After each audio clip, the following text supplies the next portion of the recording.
Uh, I think, thoughts is powerful in all facets. Because even my career, even my life, things end up turning out exactly how I visualized them. Not in this time frame I expected. You know what I'm saying? You always want shit to happen overnight. But, I just had clear visions. Obviously outside of my girl. I just mean in music and hustling and just how I viewed myself as an adult when I was a young dude coming up. And your thoughts powerful. That shit, come to life if you stick to your script. And, Hey, man, you know what I'm saying? Handle your I business. used to tell my mom, like when cats, I didn't know what it was going to be, but I used to tell cats, I'd be like, man, they're like, yeah, big if you make it. I'm like, man, not if. When. I used to tell my if mom, is when. I told my mom, I said, Mom, I'm going to be famous. Yeah. You know what I'm saying? Yeah. And you got to think, man, we're homeless. We living in a motel. Believe that. I'm like, Mom, I want to be an actor. Yeah. And she went on and got me acting books. You know what I'm saying? And anybody else probably look at the kid like, man, shut your ass up. Shut up. But I always knew Right. I always knew something was going to pop. No question. Always knew. And that's why it popped. Yeah, Because you knew it was going to pop. Hell yeah. It's about seeing long term, seeing a vision, understanding that nothing really worthwhile happens overnight, and just sticking to your script long enough to make something real happen. Laying a brick every day instead of trying to build a brick wall. Just lay a brick every day. Eventually you look up, you're going to have a brick wall. The most important thing, number one, is you got to get rid of doubt. If you got doubt in what you're doing, it's not going to work. You know what I'm saying? And the way to do that is you have a plan. Because if you got a plan, it's not like just a pipe dream. You have a step-by-step list of things to do to get to your goal. If you don't have that, it's very hard to really have faith in what you're doing. Because as soon as something pop up, it's going to look like the end all. But if you got a game plan of everything you need to do, one thing pop up, well, I still got to do this, and that, so this ain't going to stop me. You know what I'm saying? Another thing pop up, well, shit, I accomplished this 2 things. Since my last obstacle, I only got 3 more things to do. Let me keep pushing, fuck it. Pretty soon you attained your goal, and then you create another one. But without a game plan and without a strong sense of faith in what you're doing, it's gonna be real hard to accomplish anything. And I know, it's a lot of obstacles out here. Family, baby mamas, the legal system, trouble with the law, your homeboys being involved in a crab in the bucket syndrome, where, you making moves and starting to make your way out, and people start trying to attach themselves to you and really become weight, extra weight. And sometimes it's like kamikaze, they blow themselves up trying to stop you. So, you just gotta have faith in what you're doing and not take no for an answer. You'll get it. It'll be a long run, but you'll get it, for sure. Success to me, I say it a lot, it's just being able to do what you love to do and support yourself off of it. Live your dream and do what you love to do every day. So I'm successful in my eyes, because I don't sell dope, I don't go to work, I do music and I love to do it. And that's all I had to do to maintain. Number one, I just feel better, homie. I sleep better, you know what I mean? I got a level of like, I'm at peace with what I'm doing. I feel good about what I'm waking up doing and about my lifestyle. At one point, I wasn't proud of my lifestyle. You know what I'm saying? I wasn't content with what I was doing on a day-to-day basis. I wasn't happy with that. So it was eating at me. Even though I'd be on the surface, cool and straight, deep down I knew that this wasn't the direction of what I need to be doing. Now I wake up with the feeling that I'm going in the direction that I'm here for. Like what I'm on this planet for, I'm doing it.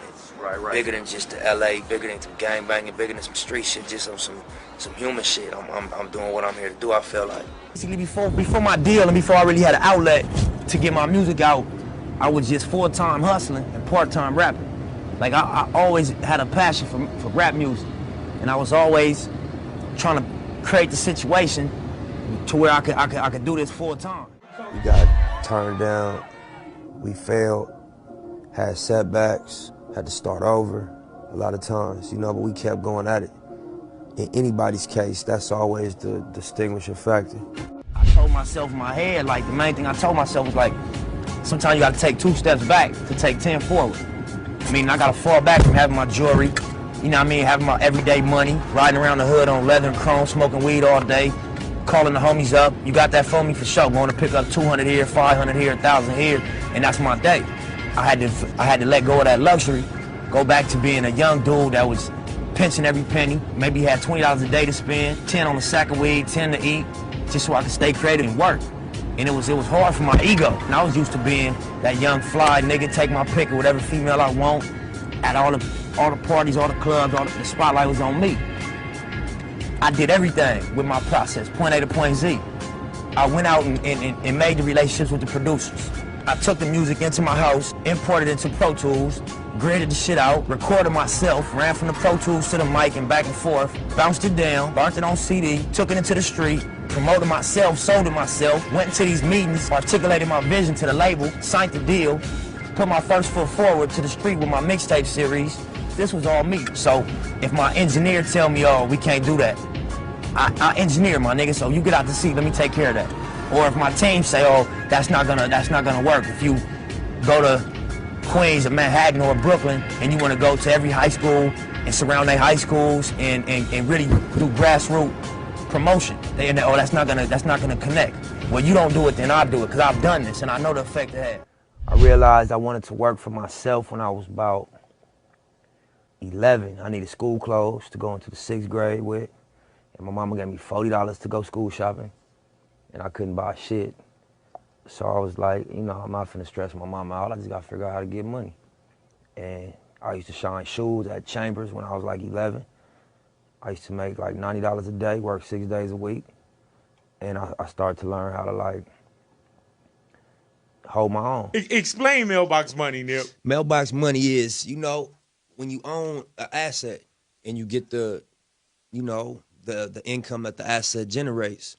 We call it mailbox money. Man. You own real estate, you get mailbox money. Just go there and it's one waiting on you. Period. Like, okay, yeah. hello. And if you own publishing, you write your own records, and you ain't sold your publishing, that's mailbox money. You get you own your masters when them albums sell on iTunes, that's mailbox money. Yeah, man. And that's the business model of every major corporation that give advances. Yeah. They give advances to participate in the income of your asset. Right. The mailbox money. So if we do, you know, move forward. But it'd be the right move for you. Yeah, they know and my philosophy. Dictate, they know my business model. I need to be involved as a partner. I need to be an owner. I heard and that. they know that we ain't gonna have convos if it don't start like that. Man. You remember us from early, Big, you know what I'm saying, just from in LA. Before Yes, we had too much of anything going. And we was always just, we ain't want to wait on nobody. You know, we was like, we gonna work with what we got for now. Yeah, man. We ain't gonna just wait until it's gonna be a platinum album, until we got a major label to spend $1 million on marketing. We gonna release music and repeat the cycle and get bigger off just working with what we got. Hell yeah. And I just believe in hustling like that. You always got individuals that, you know, got fronted or, you know what I'm saying, borrowed or whatever, and you got the individuals that got it off the curb. I bought all equipment, you know what I'm saying? I started from scratch and just bought, you know, 4 studios worth of equipment because I got 4 rooms in my setup. Go ahead now. So we just you know, invested heavily. Why was that necessary though? You know, like cats are like, man, you could. Why not go anywhere else? Why you feel like, man, you know what? I need to build my own compound. Man, I just believe in ownership. Yeah. You know what I mean? I believe in, you know, investing in yourself. When you make money, you know, you could easily go a lot of places. But I just feel like, you know, your foundation should be strong. Yeah, so the actual brand, the name of the brand obviously is the Marathon.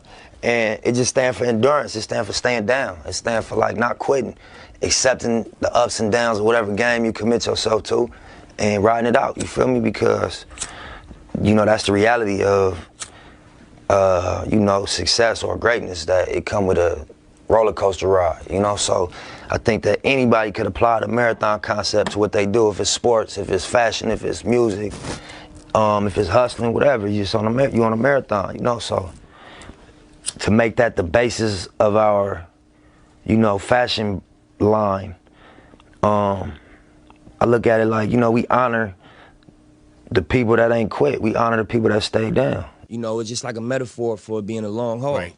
You don't judge it by one leg of the race, because if you judge me by my first leg, you'd have been like, you know, Nip the biggest dude on the West. But then if you judge me by the second leg, you might be like, Nip didn't drop an album and disappointed. But if you judge me by the third leg, you're gonna be like, Nip an independent mogul. Yeah. But if you step back and look at it as a marathon, like this dude came from, you know, single house family, a gangbanging environment, you know what I'm saying, didn't graduate high school, and been through the bullshit of the streets of LA, the county jail, the bullshit of just the traps that got set. And, you know, as a self-motivated hustler, turned it into this.